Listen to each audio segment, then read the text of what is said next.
After tragically losing his son, Roderick Burgess turns toward dark magic in hopes of resurrecting his deceased child.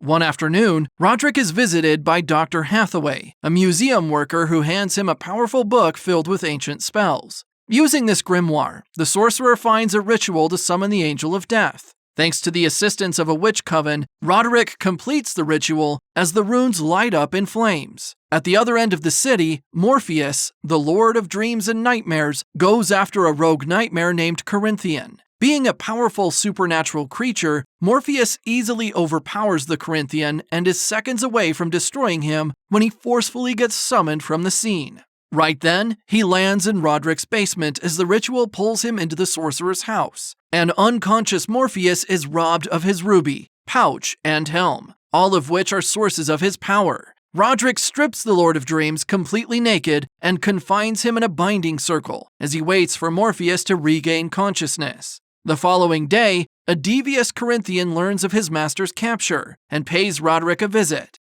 Wanting to keep Morpheus forever imprisoned in the sorcerer's basement, the rogue nightmare tells Roderick all about Morpheus's weaknesses and powers. It turns out that Morpheus has total control of humans in their dream state, and as such, can manipulate anyone that falls asleep in his presence. In addition, his ruby alongside his other tools grants its wielder everlasting youth and bountiful riches. Learning this, Roderick gets a glass chamber to contain the supernatural being, and orders all his guards to stay awake by taking meds when they watch over him. Days later, Morpheus finally regains consciousness, with Roderick promising to release him if he fulfills his demands. The bereaved father explains the original target of his ritual was the Angel of Death, but instead, the spell summoned the Lord of Dreams. Despite this mishap, a determined Roderick asks Morpheus for help returning his son. However, the Lord of Dreams remains mute and ignores the sorcerer as a disappointed Roderick exits the basement. Meanwhile, Morpheus's capture leads to catastrophic repercussions in the outside world. Many cities and towns are plagued with a myriad of sleeping illnesses as millions go to bed but remain trapped in the dream world. Others long for sleep but never get any, while the rest live as habitual sleepwalkers. Despite this illness, Roderick refuses to let Morpheus go as days trickle to months, and months to years, until finally, an entire decade passes. One afternoon, Roderick's adopted son Alex visits the basement. He's empathetic toward Morpheus and finds his captivity to be exceptionally cruel. He apologizes to him for his father's actions and promises to free him someday. When an angry Roderick overhears this, he raises his cane to strike Alex. However, before the attack lands, the sorcerer is distracted by a peering crow outside his window. Roderick recalls the Corinthian had warned him years ago about crows, as Morpheus had a faithful bird named Jessamy. Roderick hands Alex a gun and sends him to hunt down the bird. The frightened son follows his father's instruction and finds Jessamy in the basement, trying to free Morpheus. Hesitant,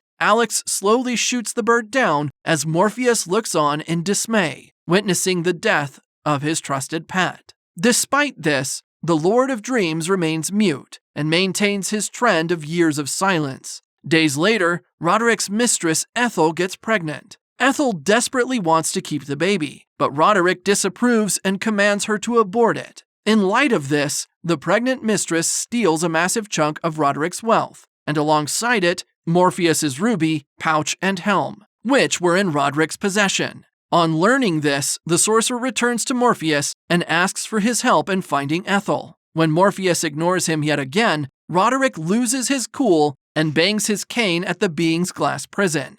A caring Alex stops him, but this only angers the old man as he attacks his son with the cane. Alex then nudges Roderick back in self-defense, causing the sorcerer to bang his head on the glass prison. The old man falls to the ground, with blood oozing out of his head, and ultimately dies. With his father gone, Alex finally has liberty to free Morpheus if he wishes. The next morning, Alex and his friend Paul visit the basement. Alex wants to free Morpheus, but is hesitant for fear of his vengeance. Due to his uncertainty about the being's intentions, Alex asks Morpheus to promise he'd not harm anyone in the household. Morpheus considers his proposal, but decides against it and remains mute upon remembering Alex had killed his trusted pet, Jessamy. Alex is disappointed by Morpheus's silence and decides against freeing him.